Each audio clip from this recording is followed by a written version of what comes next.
Boa tarde a todos, bom dia, boa noite, né? A depender do horário que vocês estejam assistindo. Nós temos um grande prazer aqui de estarmos recepcionando os representantes do governo do Estado do Paraná, respectivamente o Giancarlo Rocco, diretor de Relações Internacionais e Institucionais da Invest Paraná, e o Luiz Henrique Fagundes, coordenador do Plano Estadual Ferroviário do Estado do Paraná, aqui pelo canal Infra, em que tratamos de assuntos e temáticas relacionadas à área de infraestrutura e, no caso específico, de projetos. Muito nos interessa tomar conhecimento e termos informações a respeito de quais os projetos, quais os investimentos e como o governo do Estado do Paraná está e estará trabalhando nesses próximos anos em relação a tais temas. Deixo vocês à vontade para fazerem as suas apresentações e considerações iniciais, e daí a gente já vai desenvolvendo o restante do diálogo. Por favor. Obrigado. Boa tarde, boa noite ou bom dia. Obrigado pelo convite. Né? Estamos muito empolgados aqui em poder divulgar esse trabalho e também apoiar iniciativas que possam chegar a investidores, né, e a curiosos aí sobre o que é e como está se comportando aí o Estado do Paraná. Obrigado, Rocco. Fagundes. Legal, Ronaldo. Obrigado aí pelo convite. É uma delícia poder falar de infraestrutura, né? E uma honra também, né? Uhum. Principalmente quando a gente está falando do nosso Paraná. Uhum. Eu acho que tem um chão para percorrer muito bacana aí no futuro. Só alegria no Paraná. Excelente, excelente. Eu gostaria, se vocês me permitissem, a gente fazer primeiro um panorama geral do Estado e aqui, para provocar a temática, compartilhar com vocês o que me foi comentado por um grande fornecedor do setor de infraestrutura e que me falou mais ou menos assim, que 3 estados dentro do setor de atuação deles, eles têm privilegiado e depositado muita confiança e dentre eles se encontra o Estado do Paraná. Eu gostaria de que a gente iniciasse esse diálogo aqui, vocês nos dando um panorama de como o Estado do Paraná, quais as preocupações que o Estado teve, questões de conformidade, que eu me recordo de ter havido muito comentário do governador a respeito de preocupações que ele teve para evitar, inclusive, qualquer dissabor quando chegar ao término do seu governo. Enfim, quais as experiências que vocês têm tido e depois a gente vai para os demais aspectos aí. Por favor. Obrigado. Primeiramente, é um grande prazer trabalhar com o governador Ratinho Júnior, porque ele nos dá muita liberdade, né, para trabalhar, para montar time, para seguir com o planejamento, e é um grande líder para nós, para conseguir, de fato, atuar e deixar o Paraná como está hoje. Né? Passou a ser a 4ª economia hoje do Brasil, com grandes projetos de infraestrutura, e que a gente vai conversar aqui. Os setores prioritários do Estado, que nós comentamos, liderado, né, pela matriz econômica do Estado da agroindústria. Nós somos o 2º polo automotivo do Brasil. Nós temos o setor de saúde e beleza, hoje chamado de wellness, né, life science, muito forte, pujante, grandes empresas aqui presentes e com reinvestimentos grandes também. Então, o setor de turismo, setor de TI, o Estado do Paraná hoje também foi reconhecido já como o primeiro estado mais inovador do Brasil e mais investimentos nessa área. Então, todos esses, o panorama que eu poderia dar inicialmente desses setores prioritários, que é o cartão de visita nosso. Quando alguém nos aborda e pergunta onde que eu posso investir, quais são os setores, a gente comenta isso, que é nosso cartão de visita. Entendi. Fagundes, deseja fazer alguma consideração a respeito? Eu acho que o que vale realmente ressaltar, que eu já tocou no assunto, né, é a visão de Estado e não de governo que o nosso governador tem. Né? Uhum. A gente tem uma revolução silenciosa, se você for olhar a questão da educação, saltar em 4 anos de 7º para 1º no IDEB não é para qualquer um. Nós emplacamos o 4º ano consecutivo de o porto mais eficiente do país. Uhum. Nós consolidamos o 4º PIB nacional. Nós estamos no 1º lugar de transparência. Nós estamos com os maiores projetos de investimento em infraestrutura do país. Se você combinar o anel de integração rodoviária, que é um pacote de quase 10 bi de dólares, né? Uhum. Mais com o pacote da Nova Ferroeste, mais 6,8 bi, você não vai ver nenhum outro estado. Sem falar do dia a dia. Né? Então, eu acho que o que realmente salta aos olhos é a capacidade de aglutinar de negociar, de liderar, de ter uma visão para o futuro, que é o do nosso governador Carlos Massa Ratinho Júnior. Esse é o diferencial. Nós brincamos aqui que nós queremos ser o Canadá do Brasil, que é o Canadá para a América do Norte, a gente quer ser aqui o Brasil.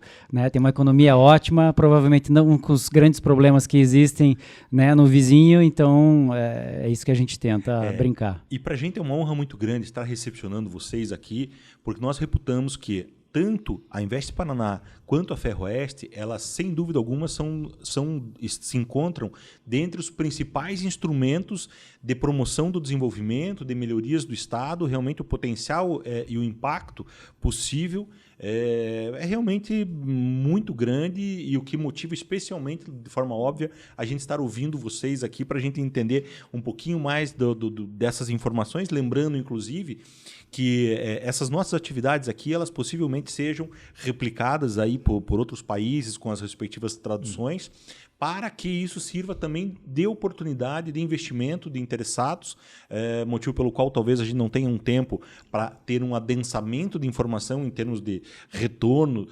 objetivo do capital, do projeto específico, até porque no caso da Ferroeste a gente está em construção, né, do projeto, mas ao que eu imagino que a gente já conseguir extrair aqui do Fagundes e do Rocco, faremos questão de fazê-los. E aqui iniciando, portanto, sobre o tema da Invest Paraná, para a gente fazer também um overview a respeito da Invest Paraná e por consequência, depois para nós adentrarmos aos demais assuntos reflexos. Então, nos conte um pouquinho, Rocco, o que você poderia nos comentar a respeito da Invest Paraná. A estrutura dela, lógico que a gente fazendo uma análise prévia, a gente tem uma noção muito próxima, talvez, do que seja, representando um grande veículo de fomento do Estado, de incentivo de obras, projetos, né? Investindo tanto nas empresas quanto nas prefeituras, enfim. Nos conte um pouquinho a respeito da Invest Paraná, por favor. Então, a Invest Paraná é uma agência de atração e promoção de investimento do Estado do Paraná. Nós somos a ponte entre o público e o privado. É a primeira porta de entrada onde os empresários, grandes indústrias buscam informações, né, e um canal de comunicação com o governo para saber como investir no Paraná, aonde, quais são os caminhos, o que deve ser percorrido, né, e a conexão que é necessária ser feita dentro de outras entidades do governo, a Invest Paraná consegue atender. O conceito de one-stop shop, que fora do Brasil é onde você tem uma parada apenas para conseguir chegar num objetivo, eliminando assim bastante barreira burocrática, né, e facilitando o acesso do empresário a informações e demais necessidades. Entendi. E sou testemunha, inclusive, de termos recepcionado vocês num encontro relativamente recente, onde o secretário Ricardo Barros, me corrija, superintendente, o Bequim, né? É o presidente da Invest Paraná, Eduardo Bequim. O presidente da Invest Paraná estava fazendo comentários, inclusive, de 4 grupos empresariais, inclusive, que se encontravam aqui no Paraná pesquisando oportunidades e assim por diante, né? Então, realmente a gente percebe essa importância realmente também sobre a ótica do empresariado, que não é apenas sobre esse aspecto público realmente que a gente repara. Dentro dessas iniciativas, se você pudesse nos aprofundar um pouquinho nos projetos específicos, nas oportunidades um pouquinho mais específicas, a gente tem, logicamente, a Invest Paraná como uma ponte, como você comentou, entre o governo e a iniciativa privada, né? A gente tem a Invest talvez também como uma espécie de um auxiliar de decisões estratégicas do Estado, enfim. O que você poderia nos detalhar um pouquinho mais dos projetos e das oportunidades um pouquinho mais específicas, apesar de você já ter, logicamente, feito algum comentário a respeito das principais matrizes econômicas do Estado, né? Veja, importante repassar que a Invest Paraná está dentro de um sistema que a gente chama de Sistema Fomento Paranaense, para que o empresário também consiga enxergar quais são os caminhos dentro de auxílio que ele precisa, né? Então, a Invest Paraná faz a captação, ajuda a atrair investimento, né? E a Fomento Paraná, né, e o BRDE, que são grandes instrumentos financeiros para crédito, para a Fomento trabalhando com micro e pequeno empresário, e o BRDE já com uma linha maior, conseguem ter. Então, essa triangulação funciona muito bem. O empresário enxerga uma esteira a partir do momento que ele começa a ter uma ajuda, um auxílio para se implantar aqui no Estado, e depois ele vai buscar aquele crédito para, de fato, efetivar o seu investimento, né? Então, a gente tem, primeiramente, esse overview de como que funciona, né? Aí, projetos, a gente pode comentar de vários projetos, iniciando por como a gente conseguiu montar estratégia ao longo dos 4 primeiros anos de governo de atração de investimento. O economista Paulo Rabelo foi contratado para fazer o plano inicial de atração de investimento da Invest Paraná, do governo do Estado. Ele previu 40 bilhões de reais ao longo dos 4 anos, né, da iniciativa privada. E a gente até no começo achou que era muito, como é que a gente ia conseguir atingir, começamos a montar essa estratégia. Bom, fechamos os 4 anos aí com mais de 150 bilhões de atração de investimento. Lógico que tudo isso é uma somatória de vários fatores, de vários esforços de dentro do governo. Não é só da Invest, mas sim dessa segurança jurídica que encontra, que a gente pode comentar sobre isso também. Um bom ambiente, o político, é um ambiente de paz política aqui no Paraná. A gente não encontra, né, um embate desfavorável no sentido político empresarial. Então, isso tudo favorece a atração de investimento, né? Também dando esse panorama de como que a gente conseguiu atrair. Depois, dentro da matriz de cada setor que eu comentei, a gente foi trabalhando um pouco para que cada um fosse adensado. Entendi. Né? E fazendo um paralelo rápido aqui, com uma memória, com uma informação de memória que eu trago, por exemplo, o setor automotivo. A gente, muitos anos atrás, governo Jaime Lerner, nós estávamos aqui recepcionando diversas montadoras e dentro dessa expectativa de facilidades que o governo do Estado pôde propiciar, se encontravam a disponibilidade territorial, digamos assim, né? A alocação da empresa em um determinado local com incentivo do governo estadual para alocação e normalmente naquela época havia algum benefício fiscal. É lógico que a gente vivia naquele momento o que a gente chamava de uma espécie de uma guerra fiscal entre vários estados, em que todos competiam para tentar trazer empresa. A gente, ao que eu imagino, se você puder nos atualizar sobre isso, hoje eu imagino que a gente já tem uma certa evolução. Ainda imagino que exista algum regime diferenciado possível para que possamos trazer a competitividade vinculada a esse investimento, mas o que você nos atualizaria em relação a esse histórico anterior em que nós tínhamos o aspecto territorial, existia algum benefício fiscal atrelado, e esse conjunto de incentivos acabaram vendo, inclusive, numa cidade que nós gostamos muito, que é São José dos Pinhais, aqui na região metropolitana, um crescimento que aconteceu com a cidade, assim, absurdo, né? Foi não só um crescimento, porque é importante a gente distinguir aqui a natureza do termo crescimento, que pode até implicar algum crescimento desordenado, mas como um desenvolvimento, porque lá o que a gente vivenciou foi um desenvolvimento, né? Porque vieram empresas, vieram investimento e teve toda uma infraestrutura atrelada a ela, de modo que a gente não precisou vivenciar e teve como não vivenciar problemas, né, atrelado a essa estruturação, digamos, né? A Invest Paraná tem um programa que busca auxiliar as empresas na atração de investimento, que é o Programa Paraná Competitivo. Então, a gente brinca que a gente deixa a bola redonda, encaminha para a Secretaria da Fazenda analisar aquele pleito, deferir ou indeferir. Então, analisamos o pleito, ajudamos a empresa a ter um enquadramento dentro daquilo, até a oferta de alguns benefícios que muitas vezes eles não conhecem, né? Posso citar aqui benefícios de importação, a gente tem de e-commerce, criamos o programa Voe Paraná, que era específico para atração de investimento, aumentar a malha de voos aqui no estado. Então, tudo isso faz com que você tenha um caminho para isso. E aí, na questão das montadoras, obviamente que criou-se nessa época que você citou, um bom ambiente, e criou-se o polo automotivo aqui do estado. O que a gente faz agora é o adensamento disso. Né? Como é que a gente mantém essas empresas, como é que nós conseguimos ter o reinvestimento dessas empresas ou atrair mais empresas. E agora com essa questão de carro elétrico, carro movido a hidrogênio, algumas empresas ou pessoas nos perguntam, né, e o que vem para frente? O que você pode comentar que o Estado está atraindo? A gente busca fazer isso. no questão de carro elétrico, a gente pode até atrair uma montadora, mas pode também atrair periféricos, né? Fábricas de bateria, de chicotes elétricos, enfim. Só para você ter uma ideia, a própria Renault compra mais de 200 milhões de reais de fornecedores que não estão no Paraná. Então, essa é uma grande oportunidade para trabalhar com as próprias montadoras numa estratégia de trazer outras empresas aqui e deixar um polo cada vez mais adensado, cada vez mais desenvolvido. Então, esse é um trabalho nosso no dia a dia a ser desenvolvido com os setores. Antes da gente começar a puxar mais os assuntos aqui do Fagundes, interligados aqui à logística, e logicamente também mencionando a logística como um grande fator estratégico, porque por óbvio a gente tem uma estrutura que vai estar sendo ainda melhorada nesses próximos períodos, que certamente o Fagundes vai nos aprofundar aqui um pouco, relacionada às nossas rodovias, mas acredito eu que também deve somar muito positivamente esse fator da logística também, que nós temos já, seja com portos, aeroportos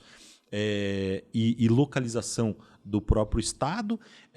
A questão outra que me ocorre, inclusive, decorrência de um diálogo que nós estávamos travando recentemente com o embaixador do Brasil no Canadá, aproveitando o teu exemplo aqui que você tinha lembrado, um fator que ele coloca e nos comentou, se tratar de uma preocupação bastante constante de investidores, especialmente interligados ao setor produtivo, à indústria, é a preocupação com a energia. E aqui no Paraná a gente também tem, e se você quiser fazer e puder fazer algumas considerações a respeito, nós temos também a Itaipu aqui como uma grande produtora de energia e como uma espécie de âncora do sistema, né, levando em conta que as eólicas e as solares acabam tendo uma certa oscilação. O que você poderia também comentar a respeito disso, dentro desse planejamento global, alguns outros fatores igualmente positivos e que nós, logicamente, temos também como de grande relevância também em favor desses investimentos? Nós temos a preocupação de conseguir auxiliar, né, nessa também atração de investimento, não deixa de ser, quando a gente fala de infraestrutura elétrica, de infra, seja lá, água, saneamento, enfim, todos os outros setores são importantes. E o Paraná produz cerca de 30%, né, da energia gerada aí pro país. A Itaipu até pouco tempo foi a maior, né, do mundo. E é sempre importante a gente falar de outros tipos, né? O solar, a eólica, já veio tendo uma consolidação de mercado dentro disso. A gente teve essa semana o desinvestimento da Copel, que vai ser bastante importante para que de fato continue crescendo, né? Se modernizando dentro da infraestrutura. Então o que a gente faz é ajudar também a outros fundos de investimentos internacionais, e outros tipos de investidores, em conjunto com essas companhias, no caso aqui, né, falando da Copel, saindo para missões internacionais, atuando em conjunto para que a gente atraia esses novos investimentos. Entendi.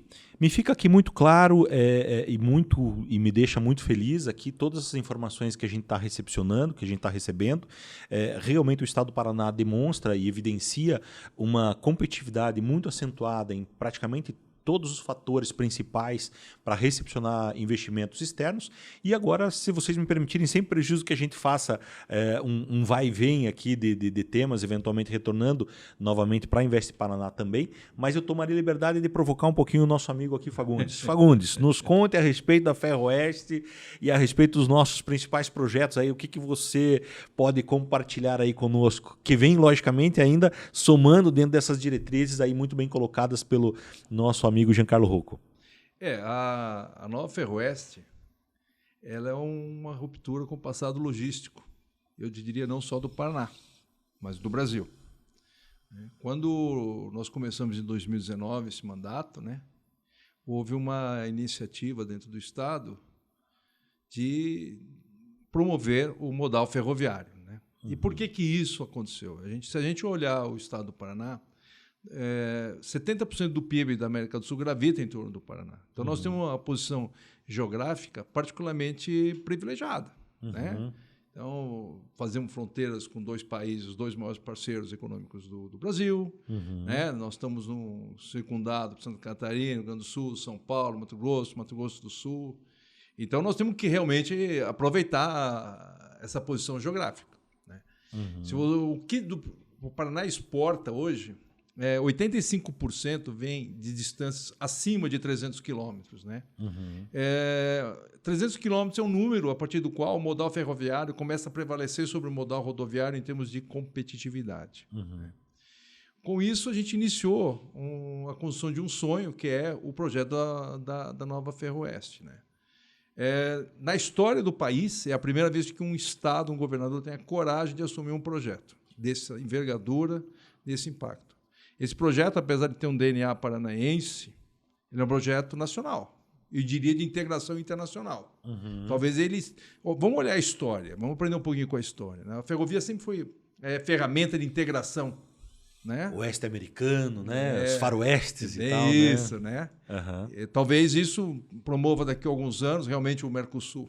Não numa tentativa de mais de 30 anos que nunca se consolida. Né? Nós vamos promover um investimento de infraestrutura que, se você olhar para o Paraná em termos de ferrovia, o que nós temos é de 1910, 1900... A descida da Serra do Mar foi inaugurada por Dom Pedro II.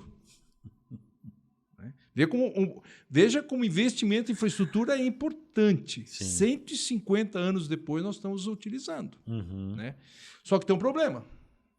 Nós estamos no limite. Aliás, já passamos do tempo. Né? E, infelizmente, e aí não vai nenhuma afirmativa regionalista, né? Os governos federais que se sucederam por décadas não fizeram nenhum investimento importante em infraestrutura nessa região por décadas. E qual foi o resultado disso? Em 10 anos, os portos do chamado Arco Norte, né? Eles respondiam, há 10 anos atrás, por 30% da exportação do país. Hoje são 50%. Então, por quê? Porque todos os grandes projetos de infraestrutura eram de São Paulo para cima. Daqui para baixo não tem nada. Então, foi preciso a coragem do nosso governador de pegar esse bastão e sair correndo na frente. Né? E hoje nós ficamos muito felizes. Santa Catarina está correndo atrás conosco.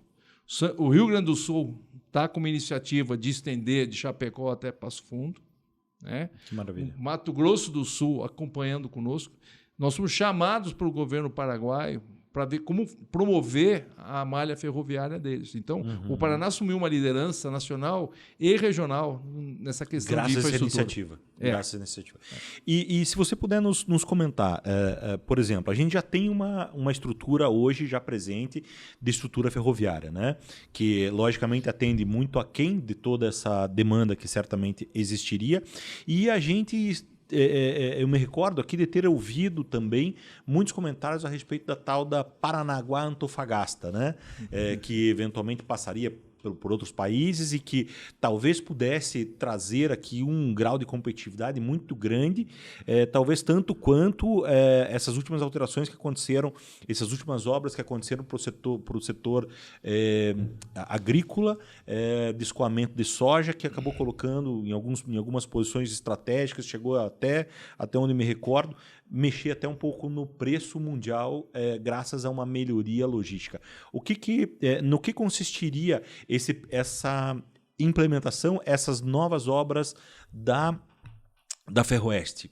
E se essas obras elas teriam e guardariam algum paralelo com a Paranaguá-Antofagasta ou poderia, quem sabe, ser usado alguns trechos em complemento? O que você nos diria a respeito? Eu diria que em março, abril, nós tivemos algumas reuniões em que a gente até levava em consideração a construção da Antofagasta, Paranaguá. Né? Até porque o BNDES ele chegou a estudar os principais corredores que pudessem fazer a conexão do Atlântico com o Pacífico. Né?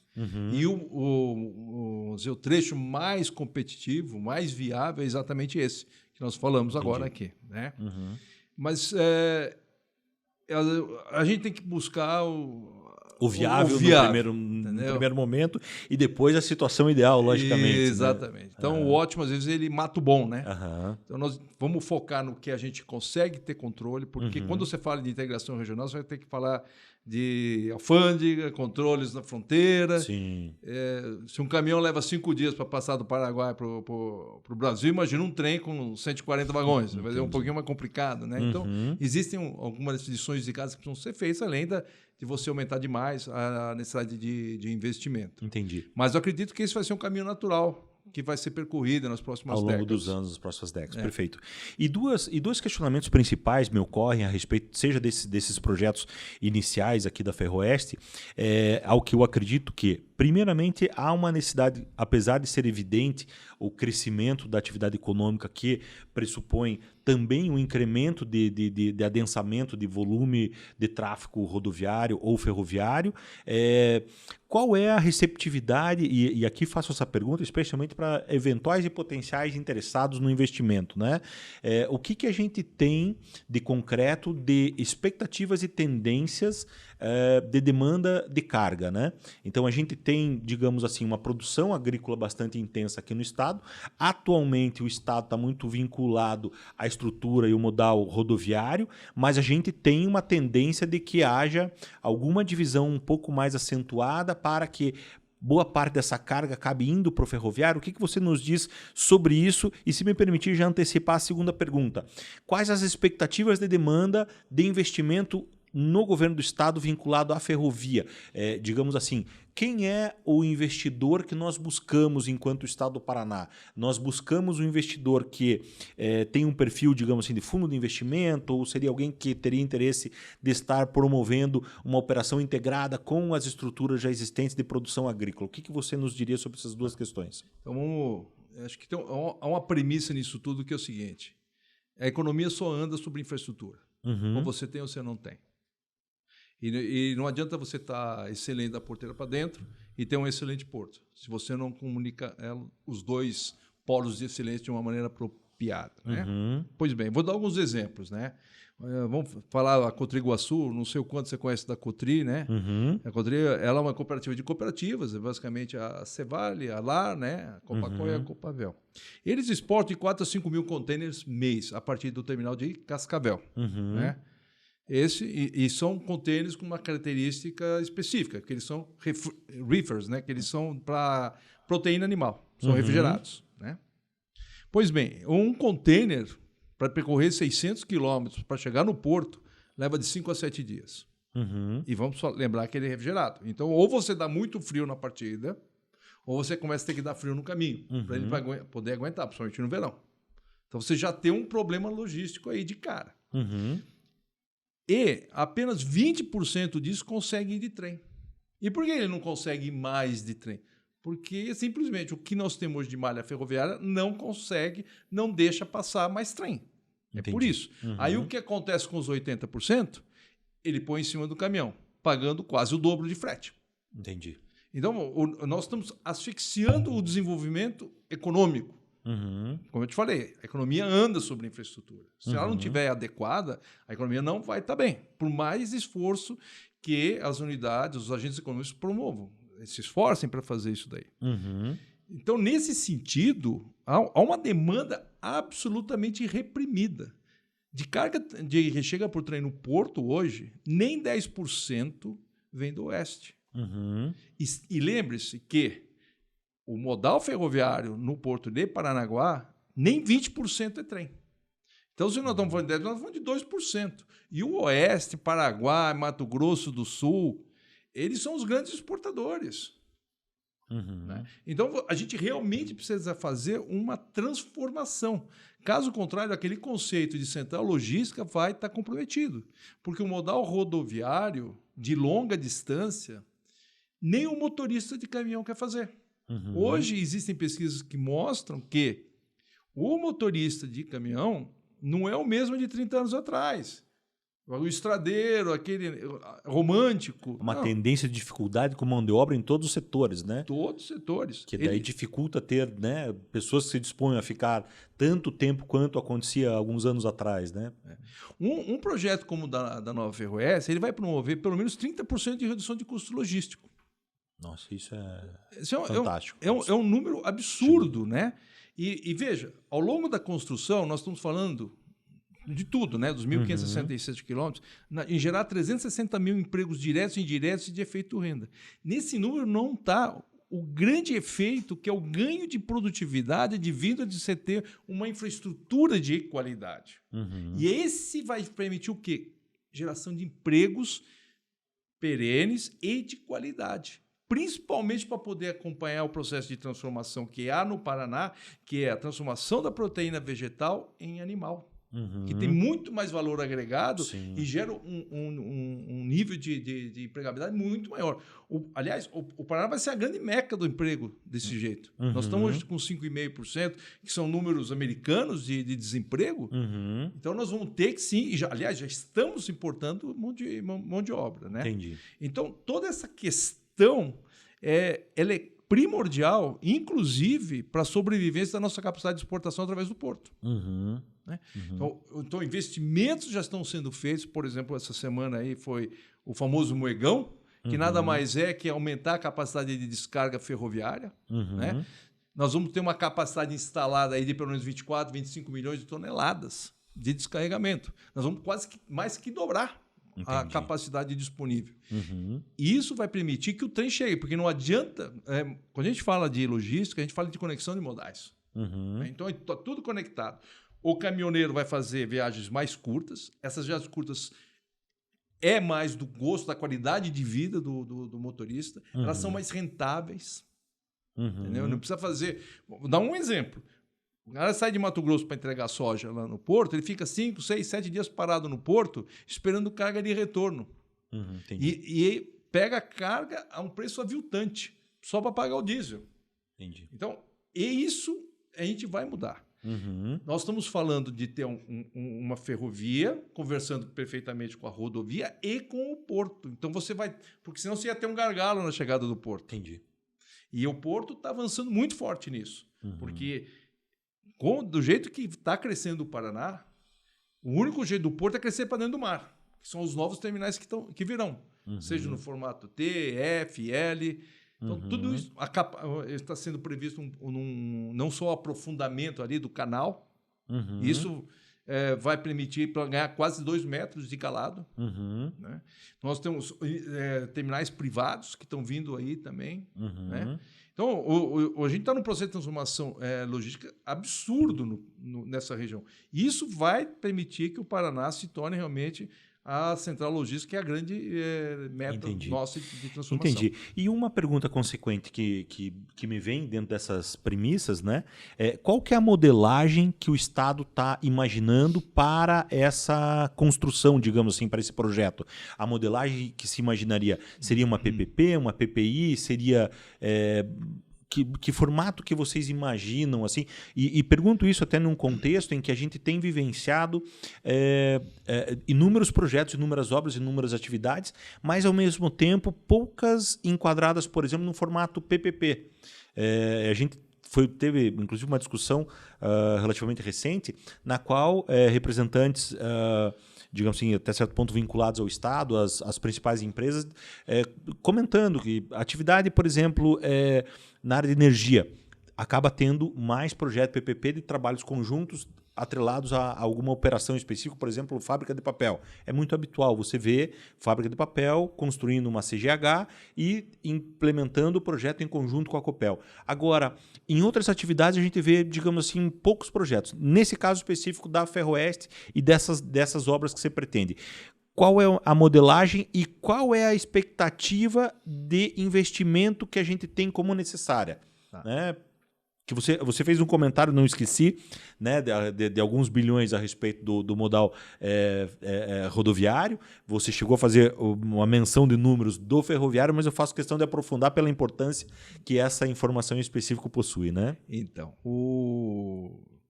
eu acho que é muito difícil você comparar, por exemplo, você falou de energia, você falou de rodovia e depois de uma ferrovia, né? Sim. Não existe um remédio para todos os males. Né? Eu acho que o medicamento ele é específico. Quando você vai para a energia, você já trabalha... Quando ele constrói a unidade geradora, ele já tem a demanda vendida. Então, isso ajuda muito o financiamento, porque você já tem contrato, já está contratado, tal. Essa é uma situação. Quando você vai para a concessão de rodovia, ele já está construído. Ele ganhou o leilão, no dia seguinte ele já está faturando, ele já tem receita. Ele já consegue ir no banco e alavancar a operação dele. No nosso caso da ferrovia, nós estamos falando de um processo quase que greenfield, desde o início. Né? Ou seja, você não existe nada. Então você vai ter qual a grande característica? Você vai ter um grande aporte de investimento sem geração de receita por um período de tempo razoável. No nosso caso é de 5 a 7 anos, dependendo da velocidade que o investidor quiser imprimir para a obra. Né? Qual foi a grande sacada? Que aí a gente foi buscar a modelagem fora do país, que tem um nome bonito, que é o Project Finance Non-Recourse, que é basicamente o seguinte: eu não preciso investir os 6,8 bilhões naquele momento. Eu preciso, no caso da Ferroeste, eu preciso investir 3. Porque eu investi 3, eu consigo já conectar Cascavel ao Paranaguá, gerar receita suficiente, capaz de financiar a expansão e a velocidade da construção dos outros ramais. Entendi. Então, isso às vezes, que isso, em termos de Brasil, de que existe, ele foge da regra.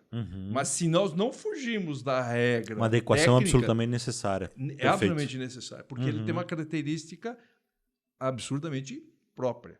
O que sustenta esse projeto é a enorme demanda engargalada que nós temos. E na hora que você tirar esse gargalo, a receita vem e vem forte. Por isso que tem que ser um projeto forte. Os projetos como esse, ele, na realidade, é um reflexo da situação do país. Né? Então, o país perdeu muito a capacidade de construção nesses últimos anos. Né? Então, se for um dado de 2021, de 100 maiores construtores de infraestrutura, só tinha um brasileiro e na posição 98 ainda. Né? E quando eu falo de capacidade de construção, eu não falo só na capacidade técnica, mas a capacidade financeira. Exemplo, Nova Ferroeste. Então, existe uma modalidade chamada EPC, que nada mais é construir a preço fechado. Eu chego aqui e falo, olha, eu vou construir a ferrovia por R$100 e volta daqui a 5 anos. E o preço é R$100. Então, tem todo um processo de securitização, de compartilhamento de risco, que a construtora tem que ter fôlego financeiro para sustentar, para ele bancar um preço fechado. Porque isso dá garantia para o meu fluxo de caixa do investimento. Então, nós precisamos de uma grande construtora. Infelizmente, o Brasil perdeu essa capacidade ao longo dos anos aí passados. Outra figura importantíssima é um fundo investidor, o cara que vai pagar as contas efetivamente. O Brasil, se você pegar entre os 100 maiores fundos de infraestrutura, em 2021 também, mesma data, só tem um brasileiro, na posição 62. E esse administra fundos de fora. Então, resumo da ópera, a capacidade de investimento privado está limitado. E o público também está muito limitado. Né? Uma vez o próprio ministro da Saúde conversando e falou, olha, Luiz, veja, eu estava no DENIT em 2015, só DENIT. Eu tinha 50 bi por ano para gastar. Eu, em 4 anos de ministério, não vou ter 30. Entendi. Então, houve uma perda gigantesca da capacidade de investimento, seja privado e público. Além do que, o custo de capital no Brasil é alto. Né? Essa é uma grande vantagem da Nova Ferroeste. Porque existe uma lei no país que diz o seguinte, se você está dentro do processo de exportação e 70% do que anda para a Nova Ferroeste é exportação, você pode ter contratos de frete em dólar.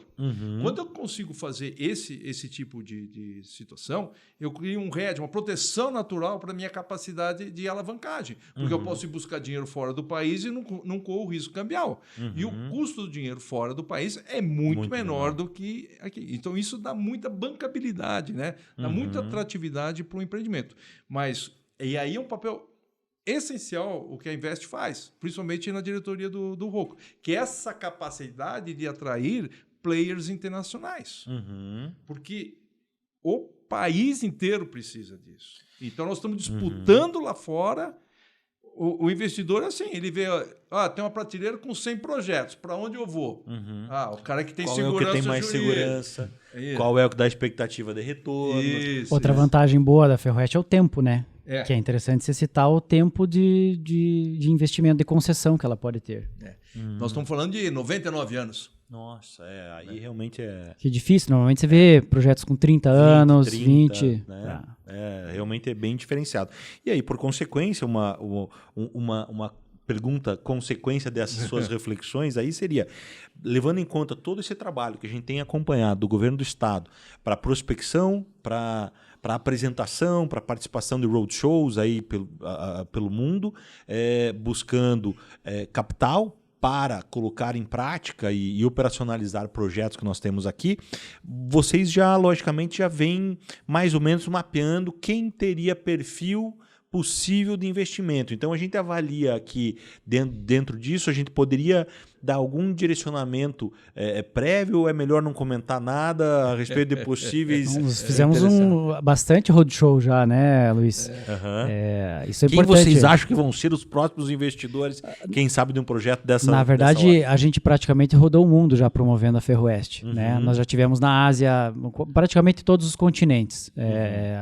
Então, Europa tem grandes players, são operadores, né? Parte do que o Luiz estava comentando também, você tem que ter um operador bom, então a gente vai atrás desses operadores, né? Você tem o financeiro, que ele comentou, e tem quem vai consumir ou quem vai ter a carga, né? Então é uma triangulação ali importante, e nós estamos promovendo todos eles, né? Na América do Norte, você encontra mais o financeiro.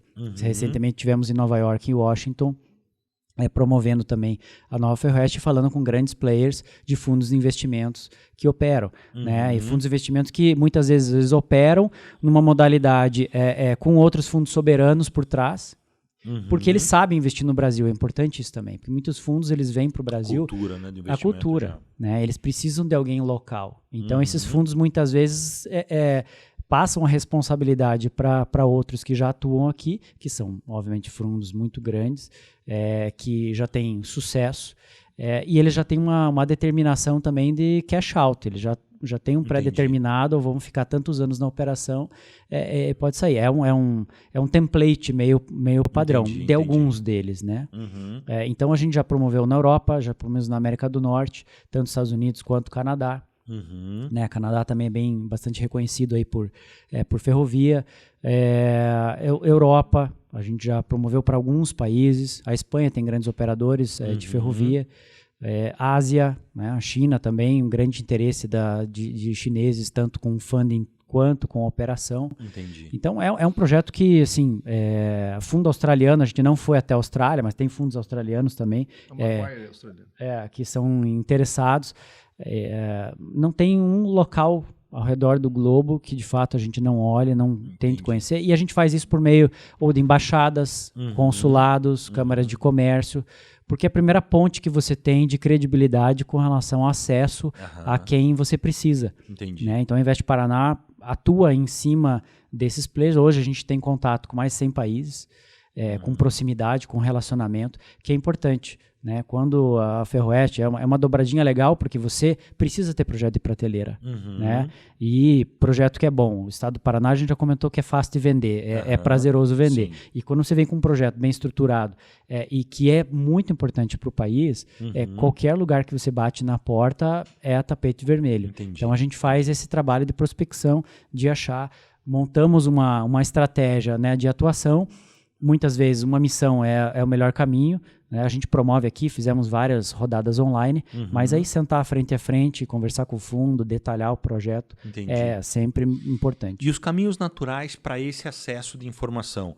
A gente tem até, participamos de um evento no qual um outro estado aqui próximo nosso comunicou, por exemplo, a consolidação de todos os projetos dentro de uma matriz estrutural que facilite o investidor de ter acesso à informação, acesso ao projeto, acesso à análise, né, para avaliar qual a expectativa de segurança, de retorno e tudo mais. A gente aqui teria no estado, atrelado essa situação, a Invest Paraná, a Ferroeste, cada qual os seus respectivos projetos, ou no Invest Paraná, digamos assim, o geral, Como que você nos diria assim, para esse acesso mais objetivo? E levando em conta que, logicamente, a gente vai colocar depois aqui no canal os registros para dar esse direcionamento também. Legal. Né? Veja, a gente promove a imagem do Estado e as oportunidades de duas maneiras. Né? Uma é um folder institucional que você vai consolidar as informações que são perenes, como os setores prioritários que eu comentei no início. Uhum. A segunda questão são eventos que a gente faz desde o início do governo, que chama Paraná Day.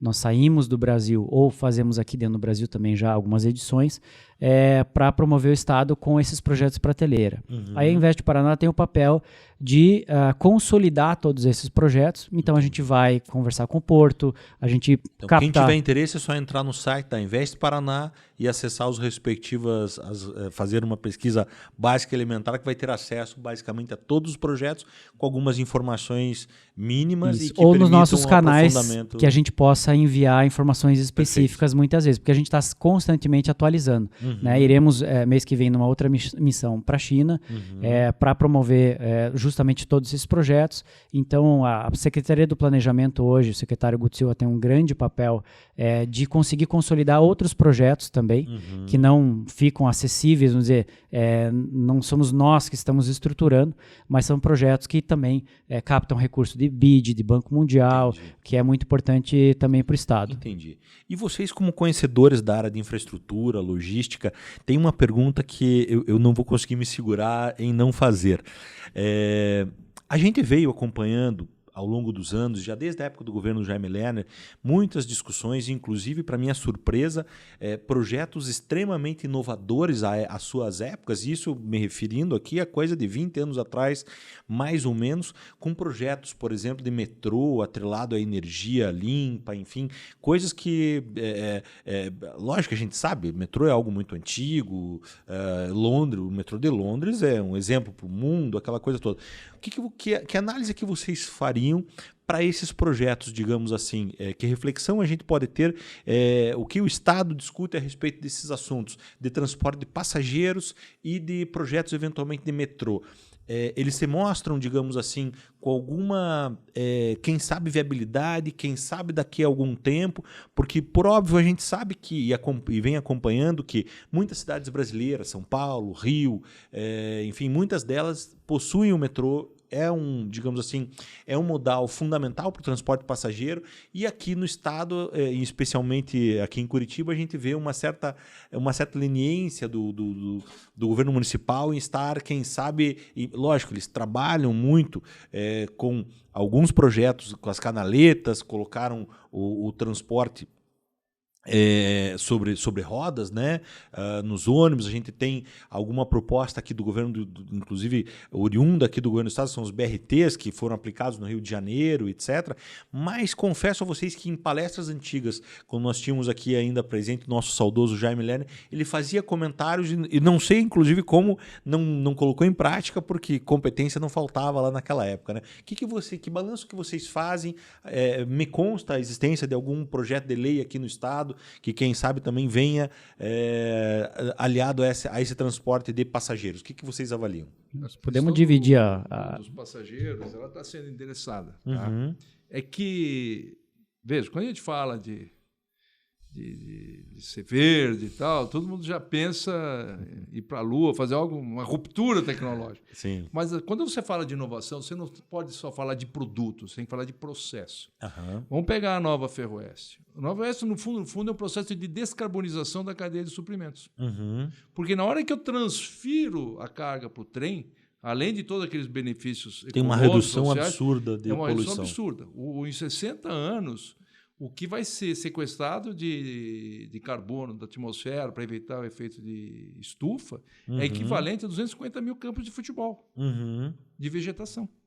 É equivalente a 72 milhões de toneladas de CO2. Não é à toa que na coroa britânica eles escolheram 18 projetos no mundo para chamar de iniciativas sustentáveis. E nós estamos falando de uma tecnologia muito antiga. Quer dizer, ela está melhorada, as locomotivas são outras, mas a sua origem realmente... Mas é uma origem antiga. É lógico que isso não quer dizer que a gente não deva pensar na disrupção tecnológica, não é nem isso. Né? E vindo para a questão de passageiro, aí é uma outra modelagem também. Né? Eu acho que é uma questão de colocar esforços, né, para você viabilizar um empreendimento. Provavelmente ela é uma concessão que você vai ter que gerar receitas acessórias. Você tem, por exemplo, o soja não vê propaganda, mas o passageiro vê. A soja não se alimenta, ela não estaciona carro. Então você tem que ser criativo no processo. Então, de novo, a gente tem que falar de inovação. Tem que ser pensado sobre um outro olhar todo esse processo. Com certeza, se debruçando sobre esse tema, há de se achar um caminho. Mas isso carece de estudo, de tempo e de se debruçar sobre. Né? A questão do passageiro no Paraná vai acontecer. Só que nós vamos ter que resolver o básico, que é a questão de transporte Primeiro ter a ferrovia, né? E aí eu acho que nós vamos conseguir, porque depois a vontade é grande, dela, mas não adianta. Para correr, você tem que aprender a andar, né? Aí você tem uma diferença também da questão de infra interestadual e uma infra municipal, né? Que você comentou, Jaime Lerner, né, com o modal aqui de Curitiba, que é exemplo ainda hoje para o mundo, quando a gente sai do Brasil, muitas vezes não conhece o estado do Paraná, mas conhece Curitiba pelo legado que deixa. A modernização tem o timing para isso também, o processo que o Fagundes comentou. O Brasil é sempre complicado pela burocracia de se fazer as coisas, né? E você transformar um modal de transporte sempre é muito burocrático. A gente sempre tem amarras aí de órgãos de controle que muitas vezes acabam dificultando e não ajudando nesse processo, ajudando na construção, e que hoje a gente já está numa outra pegada, né? Há tempos atrás a gente não tinha aplicativos, Uber e tudo mais, que acabam ajudando esse modal a ser transformado, a criar microgrids, né, de transporte. E eu acho que daqui para frente tem espaço para melhoria do que já existe, porque você criar hoje em dia uma outra infra, né, que seja viável para isso, é um custo que desproporcional, né, que provavelmente a gente não vai conseguir. Às vezes um governo começa, outro não consegue terminar. É um projeto de muito... Então eu acredito muito mais na transformação de modais, na integração de modais, né, que você consiga ter uma infra, seja ela desde uma bicicleta até um transporte de massa, que seja mais eficiente do que é hoje. Eu acredito muito mais nessa transformação de melhoria da malha do que já existe para modelos mais eficientes, né? Provavelmente a gente vai ver ônibus elétricos, ônibus a hidrogênio verde, ônibus, enfim, esses modais que podem ser transformados e sejam mais eficientes, mais rápidos, mais silencioso, enfim, esse tipo de integração.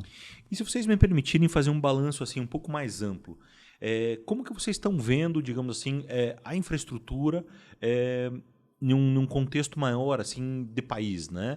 A gente tinha, e sem fazer nenhum juízo de valores e nenhuma opção partidária e nenhum comentário partidário aqui, né? A gente tinha um governo anterior em que tinha uma certa centralização do setor de infraestrutura vinculado a um ministério específico, com projetos específicos, com, digamos assim, uma certa dinâmica, para um sucessor em que acabou redividindo esses temas pelos seus respectivos ministérios. Qual a expectativa que vocês têm e qual é a análise que vocês fazem a respeito do atual governo? Facilitou? Vocês acham que vai ser cada um demandará uma análise específica? É possível fazer alguma análise a respeito disso, dessas tendências em termos de melhora ou não melhora? O que vocês têm avaliado? Se é que, né?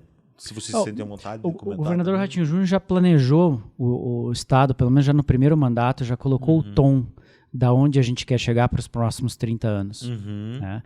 E isso é importante, e ele não gera polêmica em cima de um ou outro governo. O negócio a gente tem que trabalhar, entregar um bom resultado, a gente está aqui para isso. E a gente não está tendo problema em nenhum dificultador por parte do governo federal. Na verdade, assim, se a gente vai para o nível técnico, que né, nós dois somos técnicos aqui, que tem que colocar aquele projeto, independente de quem está sentado na frente, mais dificuldade, menos dificuldade, a gente precisa vencer e colocar. Sempre você vai ter uma vantagem de um, desvantagem de outro, então não dá para comparar nesse sentido. É um enfrentamento específico de ponto a ponto. A gente tem que ter, eu vou falar de um projeto que é importante aqui, que é a ZPE, a Zona de Processamento para Exportação, que a gente está para ser aprovado numa comissão de ZPE, que antes estava dentro do Ministério da Economia. O projeto é super importante para o Paraná. Né? A gente volta na década lá de 80, a China cresceu enormemente em cima de zonas de processamento para exportação. Né? Eles tinham zonas específicas para a industrialização daquele produto que já estivesse pronto para exportar. Então a nossa ideia é fazer isso. Né? E o Umuarama, porque a matéria-prima de grande parte da produção está ali, né? E que vai conectar com o projeto super importante da Nova Ferroeste. Então, é um planejamento que já está escrito para 30 anos. E isso, nosso dever de casa é, de fato, deixar esse legado. Esse algo que a gente está construindo e que, de fato, é um processo a ser enfrentado, como até quando você começou a brincar que você ia ter que perguntar, achei que era da Ponte de Guaratuba, que também é algo polêmico, né? Então, é outro enfrentamento que faz 30 anos que a gente está vendo e o governador está tirando do papel. E, de fato, quem tiver ali à frente para aprovar, a gente vai sentar igual e vai colocar, aprovar, porque a gente sabe que, tecnicamente, está muito bem construído. Eu, inclusive, tomo a liberdade de parabenizar também por essa iniciativa do governador, na pessoa de vocês aqui que estão aqui conosco, né? Porque realmente a gente vivencia um histórico aqui para os telespectadores que não tenham ciência da informação, mas a gente tem e consta esse projeto da Ponte de Guaratuba desde a Constituição do Estado do Paraná. Isso é uma loucura. Não me recordo agora a data exata, mas é coisa assim... 89. Eu até não sei se não é mais antigo até do que isso, realmente é de muito tempo atrás. A gente veio de um histórico, digamos assim, de bastante tempo que o nosso litoral ficou sem investimento e que felizmente nós tivemos agora recente a obra da Orla de Matinhos, que nominalmente o pessoal chama, né, de engordamento da Orla, né, concomitante a projetos estruturantes que melhorem a parte interna, inclusive, né, enfim, e certamente a ponte será outro grande projeto do governo do estado, e em específico do governador Ratinho, né, que realmente nos trará certamente bastante fatores positivos e um crescimento bastante expressivo ao que nos consta como um reflexo natural disso. Né? Eu gostaria de mais uma vez aqui agradecer a presença do Giancarlo Rocco, diretor de Relações Internacionais e Institucionais da Invest Paraná, do Luiz Henrique Fagundes, coordenador do Plano Estadual Ferroviário do Estado do Paraná. Gostaria de deixar vocês à vontade para alguma consideração sobre algum outro ponto que porventura eu não tenha questionado e que vocês reputem importante, porque certamente o acervo é muito grande e daria aqui, nós teríamos até, como o Fagundes estava brincando, matéria-prima para alguns temas aqui ficar 2 dias, quem sabe, discutindo sem parar, né? Dá para ficar mais umas 3 horas aqui? Porque, de fato, primeiro agradecer novamente e parabenizar pelo canal, porque é um tema que a gente normalmente não encontra algo específico de conteúdo bom, né? Então, parabéns aí, sucesso para vocês. Eu tenho uma lista de muita coisa que a gente poderia falar, mas assim, a gente está num ritmo muito bom de imprimir, né, o Paraná como uma opção para quem quer investir. Nós temos índices, né? Paraná também foi eleito o estado mais sustentável do Brasil, segundo a OCDE. E a gente tem levado isso com orgulho, sempre melhorando índices. Então, cada secretário, cada presidente de empresa, de órgão, de autarquia tem o seu papel fundamental para imprimir esse ritmo que o governador deposita na gente para deixar o Paraná, para deixar esse legado para 30 anos. Então, todos entendem essa demanda e o que a gente precisa, de fato, é levar informação, é levar conhecimento para que mais empresas, pessoas conheçam o Paraná. O turismo é um outro grande investimento que não deixa de ser infraestrutura, né? A gente traz a infraestrutura para ter acesso a turismo. O Paraná tem um grande potencial para turismo, então só isso também é um tema para a gente conversar. Que inclusive teve uma grande obra recente com a participação, se não me falha a memória, da Itaipu, né, binacional, que foi a segunda ponte lá do Paraguai, aqui para registro geral, aqui é sempre merecedor dos respectivos cumprimentos, né? Então, e deixo a Invest Paraná à disposição, né, em meu nome, em nome do presidente Eduardo Bequim, toda a equipe, para que conheçam, né, o nosso trabalho, acessem é importante dizer, todos os serviços da Invest Paraná não tem custo, né? Nós temos um contrato de gestão de trabalho com o próprio governo do estado, então para o empresário já está na conta dos impostos, a gente espera que todos usem muito bem isso e estamos à disposição. Muitíssimo obrigado. Fagundes, se quiser fazer suas considerações também. Só agradecer, acho que infraestrutura é realmente uma coisa crucial, não só para o Paraná, mas para o país inteiro, e é importante ter. E que a gente se incomoda, inclusive, de discutir em pouco, né? Discute-se tanto sobre tantos temas e a infraestrutura acaba... o assunto um dos mais importantes, o pessoal acaba não abordando tanto, né? Você pensar que um país como o nosso devia estar tendo uma formação bruta de capital de 25% ao ano. E no ano passamos 16, 15, 17... Nós vamos estar sempre salto de galinha, né? Então, é fundamental que esse tipo de assunto seja tratado com carinho, atenção. E vocês estão de parabéns por isso daí. E muito obrigado aí pela oportunidade aí de compartilhar com vocês isso tudo. Muitíssimo obrigado. Deixando aqui reiterados agradecimentos aqui, os nossos cumprimentos ao governador Carlos Ratinho Massa, né? Porque realmente o trabalho está sendo feito e empreendido de uma forma muito positiva. E deixando aqui um abraço para todos os telespectadores e até a próxima, que será muitíssimo em breve. Um grande abraço.